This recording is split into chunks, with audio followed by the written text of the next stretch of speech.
അച്ചാറില്ലാത്ത ഊണിനെ പറ്റി ചിന്തിക്കാൻ പറ്റുമോ നമ്മൾ മലയാളികൾക്ക്?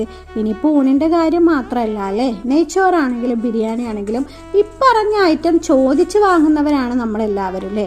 ഇനി അച്ചാറിൻ്റെ കാര്യം എടുത്താൽ മുൻപന്തിയിലാണ് നമ്മുടെ മാങ്ങയും നാരങ്ങയൊക്കെ. അപ്പോൾ ഇന്ന് നല്ലൊരു മാങ്ങ അച്ചാർ ഉണ്ടാക്കി നോക്കാം. അതിനുവേണ്ടി ചെറുതായി അരിഞ്ഞെടുത്ത മാങ്ങയിലോട്ട് ആവശ്യത്തിന് കല്ലുപ്പും മുളക് പൊടിയും കായപ്പൊടിയും കൂടെ ചേർത്ത് നന്നായിട്ട് തിരുമ്മി കുറച്ച് നേരം മാറ്റി വെക്കുക. പിന്നെ ഗ്യാസിലോട്ട് ഒരു ഉരുളി വെച്ച് ആവശ്യത്തിന് നല്ലെണ്ണ ഒഴിക്കുക. അതിലോട്ട് കടുക് ഉലുവയും പൊട്ടിച്ചതിന് ശേഷം ചെറുതായി അരിഞ്ഞെടുത്ത് ഇഞ്ചിയും വെളുത്തുള്ളി നന്നായിട്ടൊന്ന് വഴറ്റിയെടുക്കുക.